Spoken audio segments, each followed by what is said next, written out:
Hello, everyone. Thanks so much for tuning in to this session of my ongoing series of conversations with some of my friends in the quilt world. My name is Carole Lyles Shaw. You see me waving here. And on the screen, you see four of my sister quilters. I feel so privileged that they have granted me the honor of participating in this series. So let me quickly introduce you to who our guests are today. First is Dr. Toni Jean Dickerson. She is an Indianapolis native who has been sewing for over 50 years, but quilting for just 6. I find that amazing. She is the founder president of the Acoma and Toso Modern Quilt Guild of Central Indiana. While Toni continues to make utilitarian quilts for family and friends, her passion has become art applique quilts for social justice issues, and you'll see a few of her pieces later in this session. She has shown quilts at several venues in Kansas, Alabama, and Indiana, and she's also been published, although she doesn't mention that. Next, I want to introduce Mrs. Yvette Ellis, who is an appreciative member of the Acoma and Toso Modern Quilt Guild. She's also an Indianapolis native, a retired educator, and she has developed a love for African history and fabrics for over 25 years. She learned the art of sewing from her mother, but she only began quilting in October of 2018 and completed her second quilt June of 2020. I'm so in awe. Oh, she gifted this quilt to an essential worker as a part of the Guild's Block of the Month charity program. Her first quilt, did you get that? Her first quilt was exhibited for the Guild's Women History Month exhibit in Indianapolis. Next, I want to introduce Wanda Jakandi. She is a retired educator who began sewing as a child and comes from a long line of Arkansan women who were known for their talents with needle and thread. Her journey into thinking about quilting began in 1972 when she first saw a 1920s era quilt made in Arkansas by her great aunt, Mittie Wiley. 3 decades later, Wanda became the 4th generation owner of great aunt Mittie's quilt. Oh, what a gift. Determined to keep her family's traditions alive and committed to following in the footsteps of her ancestors, Wanda taught herself to quilt. Wanda is the co-president of Sankofa Stitches. Lastly, I want to introduce Maida Coles-Galloway, also a retired educator of 34 years. I'm in good hands today, y'all. She has a BS from the College of New Jersey and a Master's of Educational Psychology from Temple University. She has studied interior design and enjoys creating unexpected yet harmonious color palettes. Maida has always been interested in various needle crafts, but quilting remains her passion. She frequently used quilting as one vehicle to teach math and American history. Modern, traditional, and improvisational quilting are her favorite styles, and she enjoys creating her own patterns. Maida has exhibited her quilts in shows and currently belongs to 2 quilt guilds. She currently serves on the Human and Civil Rights Committee for Mercer County and the board of Mercer County, New Jersey Teachers Federal Credit Union.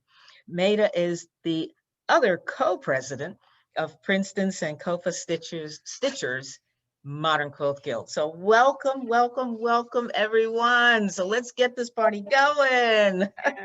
My first question, and I would like the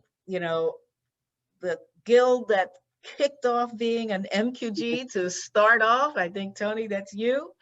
Tell us about the name of the guild, where it came from, and also what prompted the starting of the guild. What's your origin story? Hello, everybody. I think it's interesting that we are all educators. Yes. Talks about why maybe we wanted to start guilds, because we're teachers at heart and love to share with others.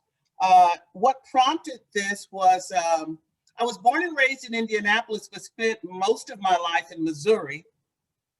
Have been sewing all my life. I'm sure most of us are generational in terms of home economics and 4-H. All the women in my family, we were seamstresses.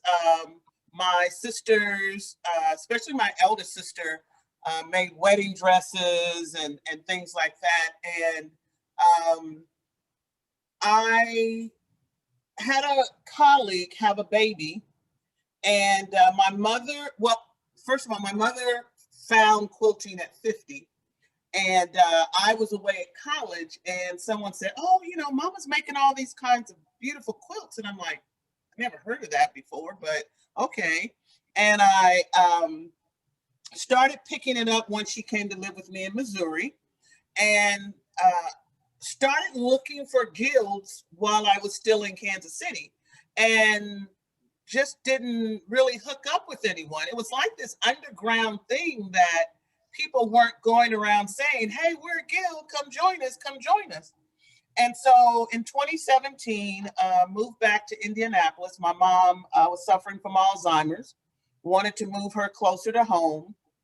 And as a caretaker, I needed an outlet. I love quilting, picked it up at 50, just like my mama did, and decided that there was so much to learn. And let me tell you something, Wanda Giocondi is one of my number one teachers. She is schooling me about everything quilting.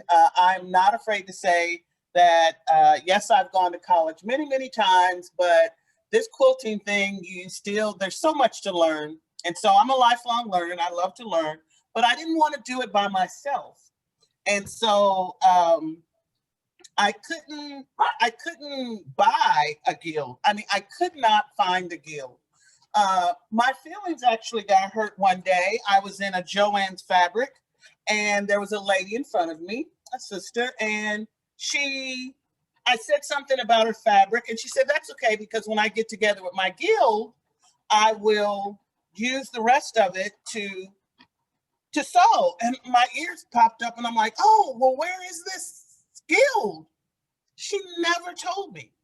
And I was like really hurt that I didn't find this magical group of women to help me sew and connect. So I said, I'm gonna make my own guild. You can't stop me. I'm gonna do it myself. And so, when you're looking for a name, you want to find something that's meaningful. I have taught at African-centered schools. I've been Black all my life. And so I wanted something that would speak to what I felt I could bring to the table. And so I decided that I was going to find a name that was meaningful. I like the linked hearts and I just love the idea of a como and toso, linked hearts and understanding. And I looked around and I said, well, I'm back in Indianapolis. I don't really know anybody. So who am I going to get? And so I recruited my family. And so nieces and sisters, and they joined. They said, we'll do this thing with you. I wanted it to be modern because I just felt like there were too many rules and traditional that I didn't know yet. And I didn't like those rules. And I started liking the colors that I saw that the modern quilters were doing. And I love, like, your board behind you is giving me life, because I love the idea that you could take something and switch it up and you could take that traditional thing and wonky it up and add big bright colors. And so the African-centric name was important to me. The not following traditional rules was important to me. The sewing with other people was important to me. And so April 4th of 2018, we became a guild, got our E&I number, our business license, and then I decided that we needed a national organization, joined the Modern Quilt Guild. Now, you talk about the name, there was quite a bit of discussion about our name, because usually Modern Quilt Guilds are already had an Indianapolis Modern Quilt Guild, which I was a member of for a minute, and still love those women, and still some of them come and work with me. But we went back and forth through email. Wanda knows the story because I kind of talked to her about what might happen when you say, no, Acomo and Toso has to happen. It has to be in there. I know you need me to be regional and say where I'm from, and I understood their model, but Acomo and Toso was very important. And so we came to a great compromise, and that's the long around the bend way of how we came to be. And so met other educators, brought people like Yvette on board, and she can kind of tell you the fact that she joined because of our name, you know, and all kind of people can join. One of our founding members is not African American, and so we're not exclusive to African American, but we definitely are African American, and I wanted that message to be sent that we were people of color. Thank you. That's beautiful. Yvette, we'd love to hear what prompted you to join the Guild. What attracted you? Well, my roommate, when I was in college, she told me about it. And when she told me the name and I saw the symbol, I said, I think that's an Adinkra symbol. And when I looked it up and I was just overjoyed. I just started screaming and hollering because I'm like, I had been collecting Adinkra material for 20 years. And my first symbol was the Naye Gayami. And I got that one. I was in California and I had bought a shirt and it had that symbol on it. And someone walked up to me and said, do you know what that means? And I'm like, yeah, it's a caftan. I mean, it's a caftan shirt. And I just bought it. And they said, no, that means something.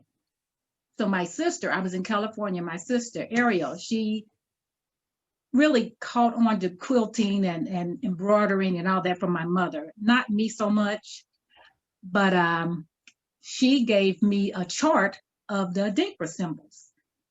And from there, I would go downtown and they would have the material. So I made a copy of it and I had it laminated and I put it on a ring. Because when you go into the shops in California, you know, they steal your ideas. So I would walk around with a clip of the symbols and go through their stacks of material and they, you know, and find the Adinkra symbols, because just like you said, prices go up when people see that something's popular. So I didn't want to give that away. But I was just so excited that I could be a part of something. It was like a message from God. He saw me. It's like after 20 years, because my sister would tell me when I go to California, Yvette, don't buy no more material. Don't buy no more material. And I would go to Michael Levine's and they had a Adinkra symbol material. So I had started making a purse and I started making a jacket. But when I joined the Guild, it was just, I mean, it was just a godsend. And just meeting Tony and the other members, they just embraced me, and I just took off from there. So I had a chance to express and put the put all my symbols together. I started on a quilt in October of 2018, and I just finished it this month, and that gave me a chance to just put all of those into a quilt. But I enjoy quilting. I never made a quilt before this.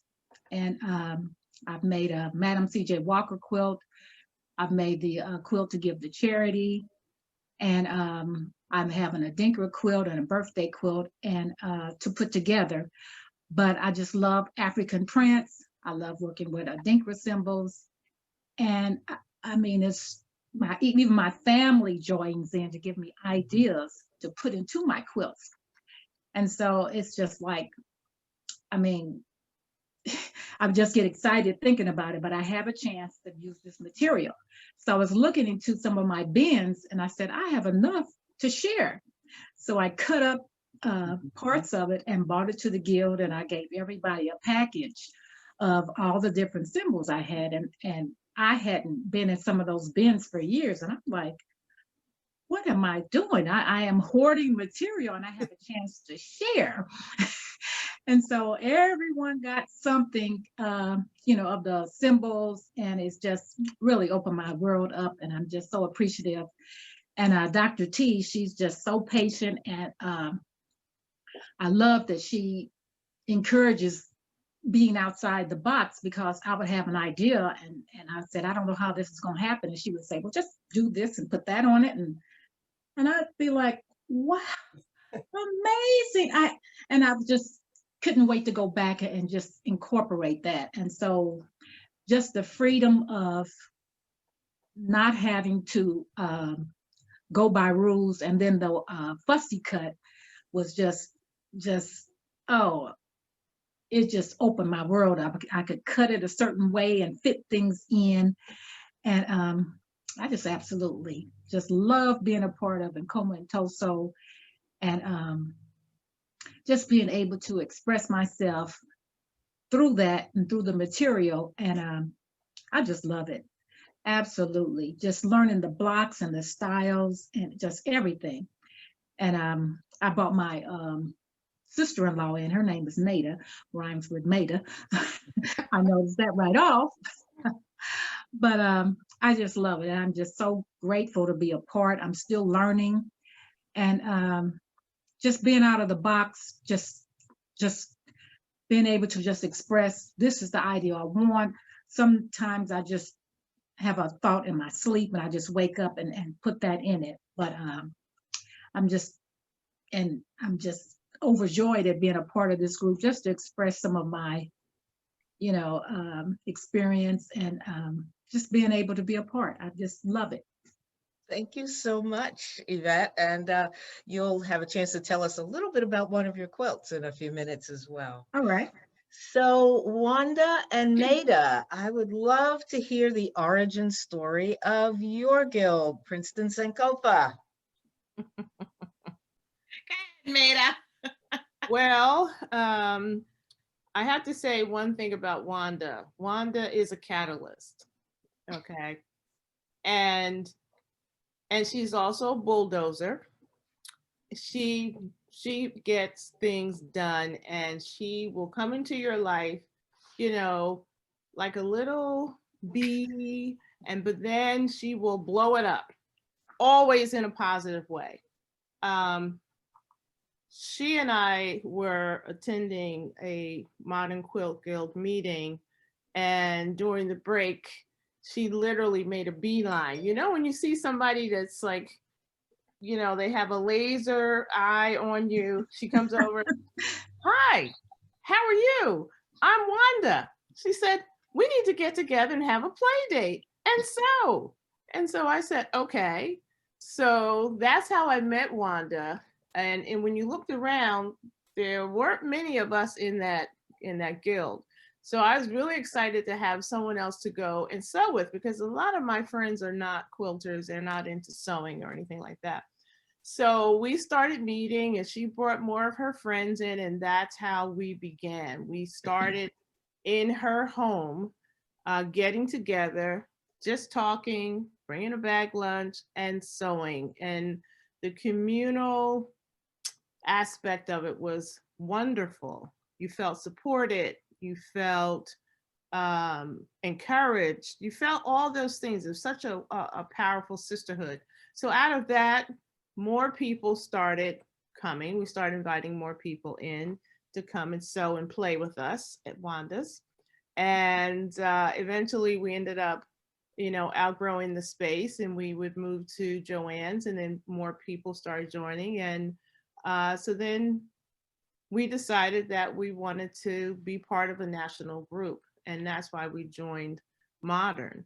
And I think it was probably a really, really good thing. I've always been a modern quilter at heart. When I started learning how to quilt, that's going back to, let's see, 38 years ago, thereabouts. Everything was very traditional. You know, you had to follow the rules, you made traditional blocks, you put them together. And back in the, you know, back in the 90s and the 80s, all the colors were pastel, and you had these little tiny prints. And, you know, my first sampler quilt that I made obviously did not look like anyone else's sampler quilt. Everybody's doing these, you know, baby blues and pinks and roses. And I did black and orange and brown and cream. Yeah. And so when, you know, we had to display all the quilts outside, it was funny how mine really stood out, and so many people were drawn to, and they're like, oh, you know, this is really a pretty quilt. And I thought to myself, well, I think it looks great. But, you know, I just did not fit into that box at that time. What everyone else was doing, I just didn't want to do that. So, you know, I continued to quilt and enjoy quilting, but I didn't love it as much as I thought I was going to love it because of all the rules. You know, when I saw my first G's Ben quilt, I literally cried. It's 12 o'clock. That's my computer. It changed my life. And this was 1992. And I realized that's what I should have been doing my entire life with quilting. And I stopped doing the traditional blocks and I started doing my own thing. And I was just so much happier, you know. So to fit into modern was just a really easy transition for me. And I was really happy that we decided as a group to be a part of the modern movement. Getting back to our symbol, Sankofa, you know, as an educator, and how many educators do we have in our group? I'm trying to remember.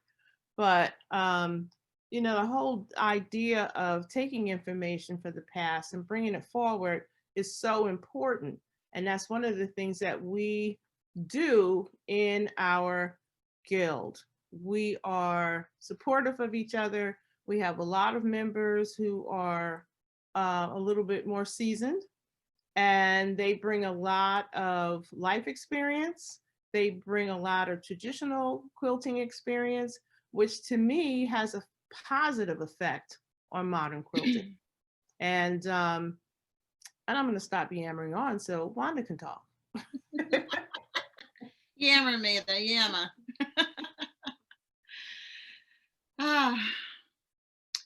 Maida, I have to start with, is an amazing co-president. She's totally my lifeline in this process. We support each other, and in finding Maida, I got a sister who supports me not only in quilting, but in life. And when we get together, I think what's special about our guild is the sense of community and fellowship. When we look around the room, we see each other. You know, we see ourselves in each other. We see a common experience. So there's so much that doesn't have to be said, which is really special. We're very accepting of each other's differences and opinions. And we're a group that's open to everyone, but there was something missing in my first Modern Quilt Guild, to which I still belong. And that was a sense of openness to different types of fabrics. And it took modern a long time, you know, to come along. So there is rigidity. And I've always felt that modern means fluid. I'm not saying that there shouldn't be parameters, but, you know, there needs to be fluidity. For a long time, batiks were not accepted as modern. And then all of a sudden, batiks are a thing. Using African fabrics wasn't necessarily considered modern. But if you look at a lot of the major designers, their fabrics are very similar to the Dutch wax and African fabrics, the bold modern prints. I don't want to highlight any particular designers here, but, you know, just think of those really bold flowers and graphic designs. There's really no difference there. In terms of our group, I think one of the other things that's really special about us is we celebrate each other. We celebrate our life's milestones. We celebrate birthdays. We celebrate accomplishments. I do like that we are intergenerational, which is really great. I have my more senior sisters, and I think our most senior sister began sewing.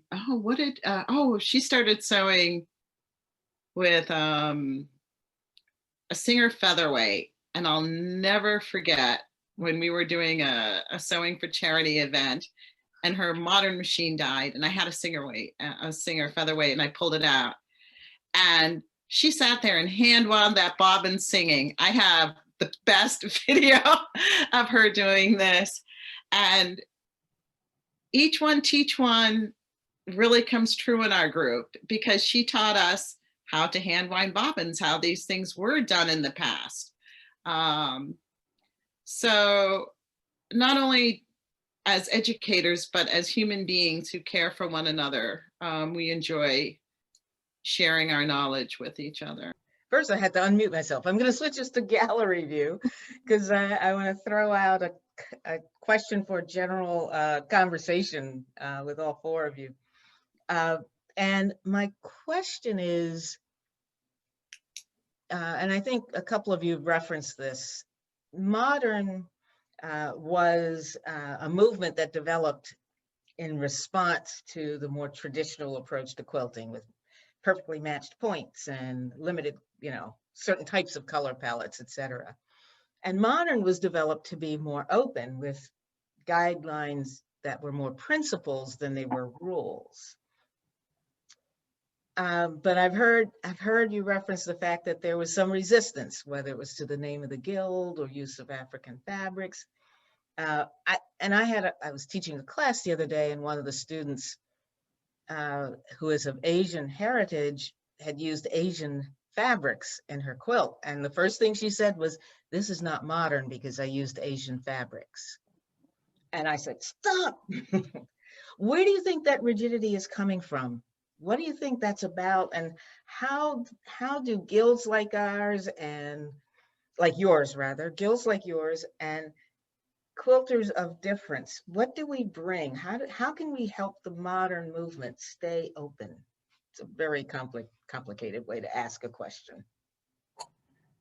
I think one of the reasons why, for instance, YouTube, Pinterest has done a lot to teach me what modern quilts look like. And so therefore, because I don't know, I think you start to see patterns emerge. And then we have to construct meaning from something. And so when you're new to it, you're not going to find a lot of Carole, Lyles Shaws out there who are going to create something, So usually when you're trying to figure it out, I'm just looking at what everybody else is doing. And it was interesting that Maida brought up the Jeans Bend ladies, because when I met them in Kansas City, they challenged me to stop looking at everybody's patterns. They challenged me to start thinking for myself. And so just because it's modern, and just because, as Wanda said, it should be fluid, doesn't mean that we look around and see what everybody else is doing and say, oh, that's modern. Oh, that's what I should be doing.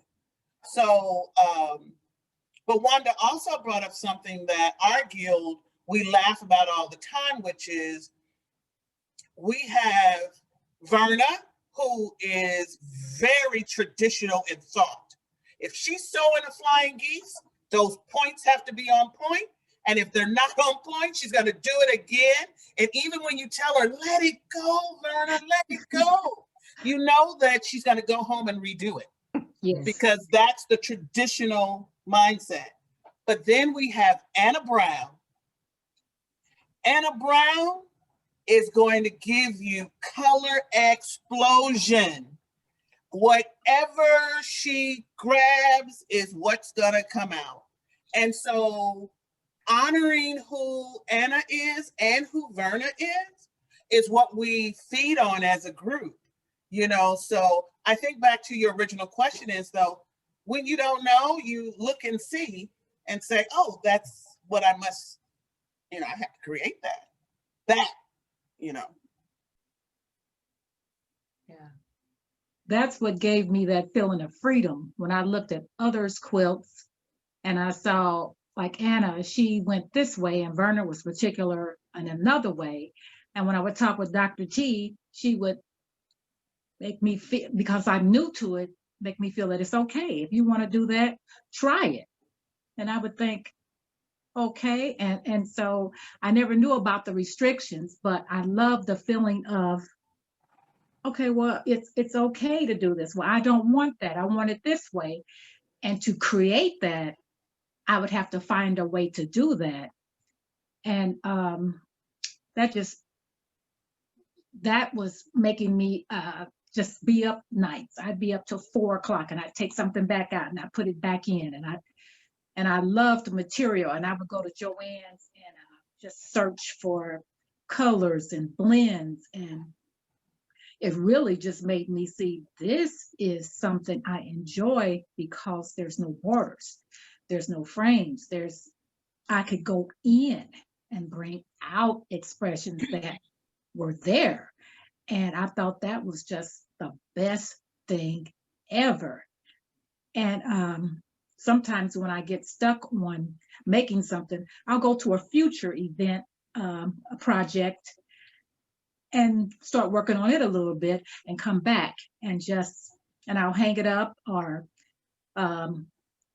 I remember one time I asked my son, I said, I'm trying to cut out circles and sew some earrings on Madam C.J. Walker. And he said, well, why don't you just go get some buttons that look like pearl earrings and sew it on there? And I thought, wow. And so that opened it up. I had got jewelry where I put a necklace on her and buttons that look like pearl earrings, and just the freedom to say, I can invent and create, you know, from within. And that was just the joy of the modern part of what Dr. T whole guild thing is about. And I love that. She doesn't say, like she said with Anna, it's one way, Verna's another way. And we even have children that just open it up and we just bounce off of each other. And I love that. I think that's one of the differences between our Modern Guild and the other one that we belong to. I know for months and months and months, when I first joined the other group, I realized that none of my quilts look like their quilts, even though they were modern. And when the modern movement started, it was all very boring fabrics to me in the beginning, because it was the little teeny tiny print. So everything looked neutral and the colors were not bright, and you know, lots and lots of negative space, to the point where you're going to call a white space with a red dot a quilt. What the heck are you talking about? Okay. So that part of modern, I think, it was like taking, throwing the baby out with the bathwater. You wanted to go so far away from what's traditional that, quite frankly, a lot of quilts that were being produced were quite ugly to me and boring. And as time has progressed, you've seen that there's been a shift. There's more color, there's more pattern, there's more texture, and things that, I was doing 20 years ago when I would consider myself a modern quilter. I wish I had the quilts that I made and gave away, because so many of my quilts were modern, and I did use a lot of African fabrics because I used to love to go to Harlem and buy all this great fabric, and I'm down to like teeny weeny bit of stash, from 30 years ago. But that's the difference between our guild, Sankofa, and the more traditional modern guild. One of the things that we also do when we have someone who makes a quilt that it does not fit all the parameters of what is considered modern, we still celebrate that. Whereas in the other group, it's criticized or it's put down, or people are, well, you have to justify what you did. Tell us what makes that modern. And I feel that that is not a supportive role that anyone should play. I think that people should say, that's a beautiful quilt. It's wonderful. What small modern aspect can you point out if you have one, if you think you have one? But thank you for just sharing this with us. I think sometimes we put ourselves in a box with the modern movement, and that's one of the things that I'm grateful that we don't do in our guild at Sankofa. I'm going to, I'm sorry, Wanda, did you have a comment you wanted to make? I was just reflecting upon the question you asked about what could modern do. I think modern could honestly be more open to real diversity and have real conversations. I'd like to see that diversity more reflective in the leadership. I know that Alita Carole just joined the board, which is great. And I think I first met you because I thought you were on the board and the website was old, and I had an issue with a webinar that was done and the language that was used. So to modern, I say that issue that I had is still unresolved this many years later. And I just want to be frank. Mm-hmm. I consulted the leadership. I had phone conversations, and I went back into my email from 2018, and there's still no response. If you're really concerned, make a concerted effort to address the issues that you agree are problematic. Be sincere in your efforts. Thank you. If you really care. That is an important message, and hopefully someone will be watching this and take it to heart, take it on, because there are many aspects of diversity. Carole. Mm-hmm. It's beyond watching. It's watching, listening, hearing, but more importantly, acting. Taking action, yes. Taking action. We are limited. And you don't need a committee to do that. Just do it. Yeah, and it needs to be done, by the leadership taking concerted efforts. Yeah. And one of the things I've noticed about modern in terms of acceptance is, I've seen a lot of styles kind of come down the pike that are rooted, in other areas, such as the G's Bend quilting, now improv is all of the thing. People are making tons of money, off improv. The notion of big stitch. I mean, that's nothing new. That's nothing modern. I can show you big stitch on my 1920s quilt from. That was my mama all day. That was utilitarian. Exactly. or even, oh, what is the other thing? The patchwork, the CD quilters are now being, I guess that's kind of like the latest new phase. The quilters of African descent in India. Right. So now that's become a thing, or looking at, the burrow from Japan. So we are looking globally at different styles of quilting and recognizing these things. But my concern is that they become fetishized, and not as appreciated as they really should be. I don't necessarily think of all of these things as vehicles for people to make money. And I know that's probably a very unpopular thought, and I don't apologize for it. I appreciate that, differences in styles are being, brought to light. Yeah, it's a real challenge. I'll speak for myself as a teacher.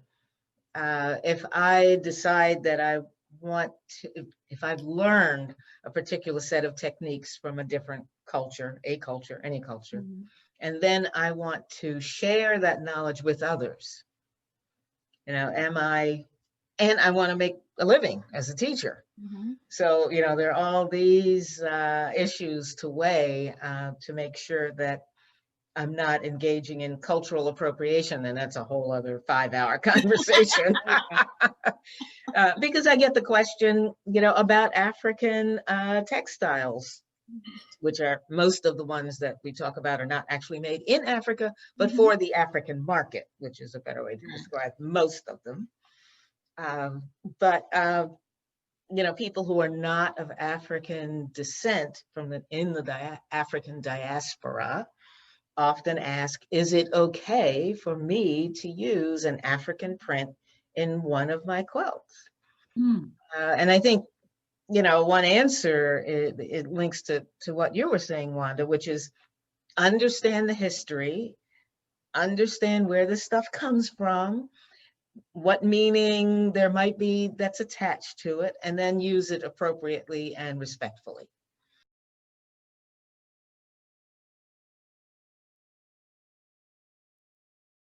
And use it and enjoy it. There's no ownership. And I firmly believe that everyone should appreciate and enjoy whatever fabric from wherever in the world it comes. And, use it and enjoy it. And just because our guild happens to be all Black doesn't mean we all think the same way. Right. We are not a monolithic people. Thank you. We are not a monolithic people. We have to agree to disagree. And we are just as diverse. Yes. And that gets to one of my pet peeves, if I can jump in. When I hear the phrase, it's an African American quilt, my head explodes. And I go on a rant. Excuse me, there is no such thing. There are quilts made by African Americans. There are quilts using African prints. There is no such thing as an African American quilt. Yes. There are regional styles for everything. I mean, when you think about the Gee's Bend quilters, that particular, and even amongst the ladies there are very different styles. The one thing that was common is that the quilts were utilitarian, made with whatever was available to them. Isolated. Yeah, and that's how it was created. Yeah. And all of our quilts are not the same. They are as individual as the quilt maker, which is another thing I like about our group. And I just want to share that one of the best things I ever learned, the first African American guild I joined was a guild in North Jersey, and they've been around for a long time. And when I finally tracked down that guild, I was still a member of my Modern Guild. I walked in and I felt so warmly welcomed. I just started crying. It was just a very emotional thing. I felt like I'd gone home. And as I worked with the women, just the acceptance in the community is something that's literally indescribable. I mean, I haven't gotten that sense from any of the other, you know, majority groups that I've been a part of. But perhaps the best advice I ever got was from the president of that guild, who said, there's no such thing as a mistake.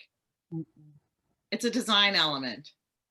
And I've lived with that as my quilting mantra throughout. Yes. And trust your instincts. Yes. I don't have a single book on color theory. I know it's a thing, but either my fabrics play together nicely or they don't. And I trust what's in me to make that determination. I'm not consulting a book or a color wheel to make those decisions for me. And I think that's a key, letting a color wheel or a theory or even a list of modern quilt design principles make the decision for you. I love that. I want to switch over because I've got a couple of PowerPoints I want to make sure we have time to speak to. And the first one I'm going to pull up is the Princeton Sankofa Guild. So take it away and let me know when to forward the slides. So jealous. What, Tony? What are you so jealous of that logo. So jealous. That's an original that Wanda designed.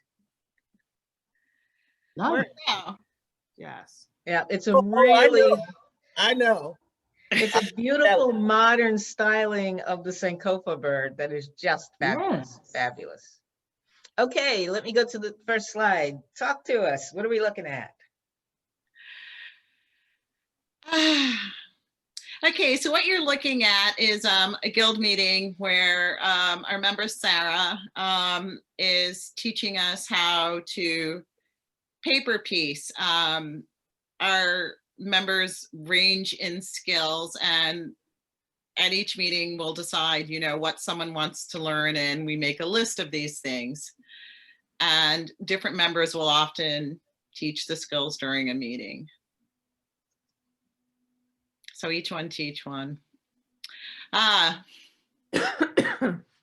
was the quilter holding the pouch up in the front is a master quilter, Gail, and she taught us how to make pouches for our iPads. And I see a photo with a couple of young people down in the corner there. Tell us about that. Oh, so one of the things that's really important to our guild is to give back to our community. And our community is the Trenton community and the community of the Shiloh Baptist Church in Trenton, where we hold our meetings. So the young ladies you see at the bottom are the Girl Scout troop that we adopted, and we were teaching them how to sew. So their first sewing project was learning to make mug rugs for charity, and we started off by hand. And I think that and cooking were the things they've enjoyed doing most. The kids really enjoy learning traditional lifestyle. That is great. So what's on here? I see a couple of familiar faces. Okay, another thing about us, we're lifelong learners. And one of the things we've really enjoyed is the opportunity to see ourselves in our instructors. You see yourself, Carole, in the upper right. Several of us have taken your online class. And let's go back over to the left. Parallel Universe is a new mystery quilt series by Guyleen, Ebony, and Latifa. And it's just amazing, the talent and just the diversity we have, you know, in our midst. All three of those women are engineers, and it's the norm as opposed to the exception. It's just that we have to bring this talent to the forefront. Bottom left, Sarah Bond holding a block I made in one of her classes. Back up to the center, Sean Kimber, who's known for her political and absolutely beautiful quilts. Latifa Safir and her clammy quilt is pictured with me. And far right, Rachel Clark, the amazing textile artist, Rachel Clark, who is the most generous person, I think, in the world, working with Maida on making one of her fabulous coats. Can you go back for one quick second? Because I would like to jump in. While they call it lifelong learners, I do kind of consider Sankofa and Akomo and Toso sister guilds in a way, because Wanda has taken it upon herself, like I said, to be a lifelong teacher. And so at the Sean Kimber workshop, I was there. I just lost my mom. She invited me to come out, get my mind off of things and to regroup. I very much needed that. So I was at that workshop. She has told me about the young ladies for the Parallel Universe Mystery Quilt, and I'm going to be in that particular class. And so as a lifelong learners, they don't contain their ideas to themselves. They are very much reaching out to make sure that other guilds, if they want to know, Wanda's going to let you know. She's going to share ideas.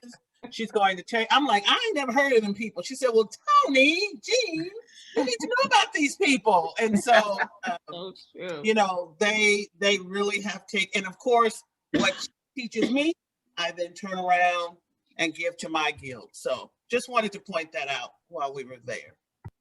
Thank you. So real quick, here's some more of your activities, and I see some masks there. So that's got to be a fairly recent photo, right? The major charities that we've supported are,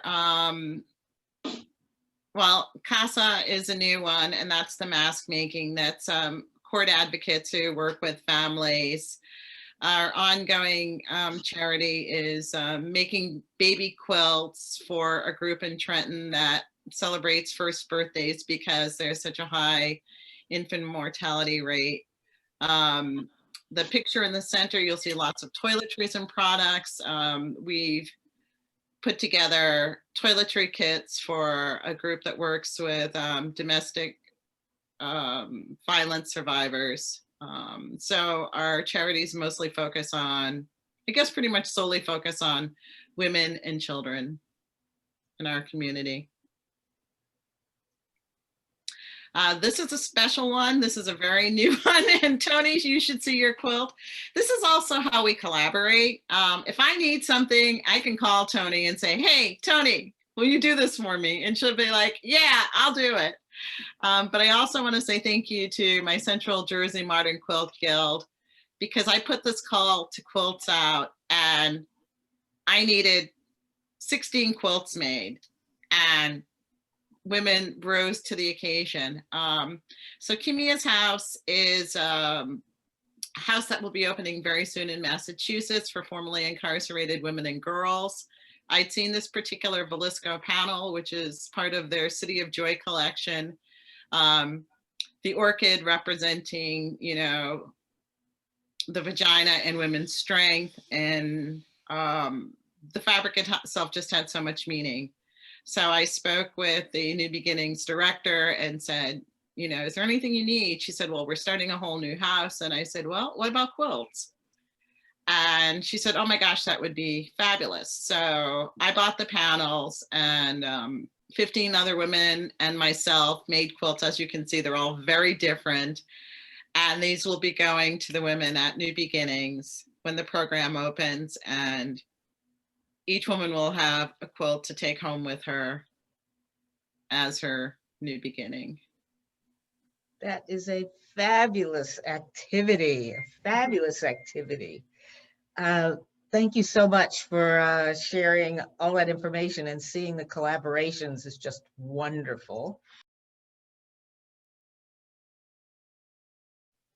Tony Jean, take it away. Of course, I like utilitarian quilts. And so this, one of the things we try to do with our guild is I like to focus on skills. And so no matter how it turns out, I like to teach a skill. So this was actually when I first got a brand new machine and I learned how to do an orange peel, and I wanted to learn all of the different stitches that I had. And so this was a quilt as you go. My little mama was there, so she would always Christian all of my quilts and bless them for me. So this is a quilt I actually gave to a niece of mine. So I love the image with the hands. Oh, that, yes, love my Ooh. mama's hand. She Yeah. quilted by hand Wow. from beginning to end. She never used a machine when she quilted. So Wow. I'm not going to quilt by hand. So. All right, Wanda, again, I never heard of the Social Justice Sewing Academy. Wanda said she was doing one for George Floyd. I said, oh, I'll do something. And this, unfortunately, a young man out of Munster, Indiana, was killed at a mental hospital. And so you do a block in honor of that fallen person who was killed by police violence or gun violence. And so Jamal was only 22. And this skill that I learned with this quilt is I actually ordered 3 yards of organza. And didn't know what in the world I was going to do. So quick Google, figured out what to do with some freezer paper, and created this quilt in honor of Jamal Williams. Beautiful drawing, Tony. Beautiful Thank you drawing. so much. And that's actually, I did a couple of different things with that in terms of finding a real football player who was kneeling, added Jamal's hair. That's his hair. He had a very distinctive hairstyle. And yeah, kind of added my own little touches there. Thank you. Can you stay on that for a moment? And I just want to echo how sisters help sisters in these things. So I may have introduced Tony to Social Justice Sewing Academy, but Tony did me a huge favor with my block. I don't have the tech know-how nor the software to blow up a block. So I had the idea for my block and I sent it to Tony and I said, okay, I need help with this. And so Tony enlarged my block for me. She was like, no problem. Yeah. And so she helped me with my block. So, I mean, we share. Yeah, we do. This was my first quilt that I made after I met the G's Benz ladies who said, do your own thing. And so I actually have a tattoo that is the Dame Dame. And I said, oh, I know, I have this new circle thing, majig, and didn't know names of thingamajig. So I didn't know the name of the ruler, and I didn't know I was doing applique, and all of those things I didn't know. And so this COVID actually stopped our guild's second exhibition. It's going to go in the cultural, the Black cultural and literature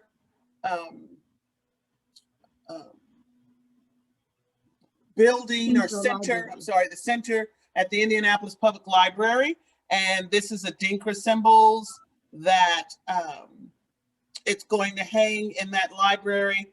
And so it is just my image to myself, reminding myself that the older I get, the more unlearning I do. And so that's where that whole finding myself is a constant reimagining of all of the constructs I've been taught. So the Dame Dame means intellect and ingenuity. So that's my nod to our Dinkra symbols. And Yvette, also known as Mimi. Oh, I'm a Mimi too. I'm gonna set this up for Yvette real quick. We started our block of the month, and COVID again took us out. Well, actually, no, let me go back. Losing 2 of our guild members founding members, my mother, and then my treasurer, who was my 36-year-old niece.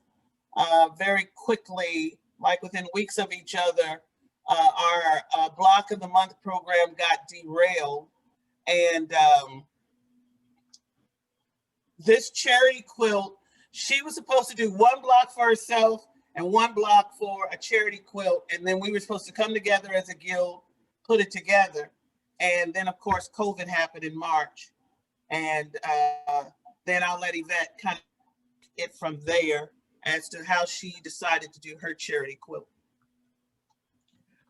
Well, just making the quilt, I was new to it, so every block was a new experience. I sewed things backwards, I put it upside down, but just everyone was just so helpful, and it just seemed like it was just one turn away from correct.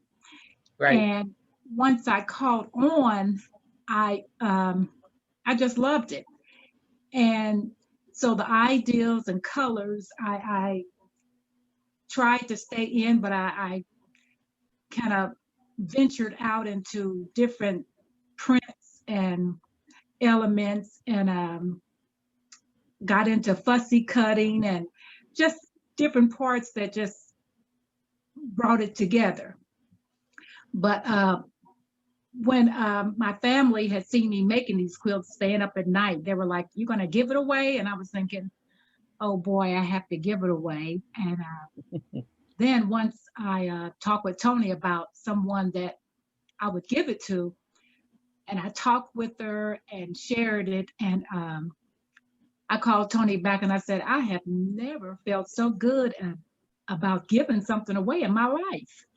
She was just a wonderful person. And when she turned and looked at my quilt, the eyes that she looked at it with was like the eyes I looked at it with. I'm like, I made this.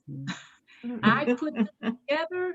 So it was really my very first quilt, because the other one was more like an applique and different ideals in it and freezer paper. But this was such an accomplishment. I'm like, I look at it now and still say, I made that. So it was just the most enjoyable thing I've ever done. And I'm still thanking Dr. T for just showing me and letting me be free with it and just grow with it. And the sashing and just the whole idea of it, it was just love. And because our members are so new, I think Sankofa and I, we're kind of flip-flopped. I've only been quilting for 6 years, so we don't have, I'm the most senior quilter in our guild. And so we don't have people who've been sewing and quilting for 30 and 40 years. And so I wanted them to know what a half square triangle was.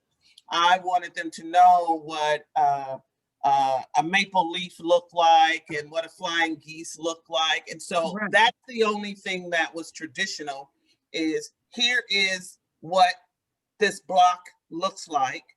And of course, we still had people who didn't do it right. And then, but when they came and they didn't do it right, we just say, you didn't do that right. And so, you know, the only time I said that was the January block, when I told my member, I said, but you can't see it, like you can't make a block out of all the same fabric and call it a different block. And so everything was exactly the same fabric. I stretched her just a little bit to go back and just add a little bit, one more fabric to it. So, but other than that, when you come to our guild meetings, whatever you do, we're like, oh my God, that is so beautiful. Yes. Because for some of them, they don't care. They're like, I'm done and I'm not doing it over. I'm doing it over. So they're happy with it. Well, sisters, thank you so much. We are at the end of our time, I'm afraid. Of course, those of you who are viewing, there will be links in the video. You've probably already seen them, and at the end of the video. And I'll also drop some links in the YouTube description. because I'm sure you'll want to follow up with some of these wonderful people or all of these wonderful people. They have a lot more to share, a lot more wisdom, and a lot more fun. So I'm looking forward to our next conversation. And thank you so much again for being with me. I really appreciate it. So with that, I'm going to say goodbye and enjoy the rest of your day. Bye. Thank you. Thank you so much. Thank you. You're Thank so you. welcome. Bye-bye.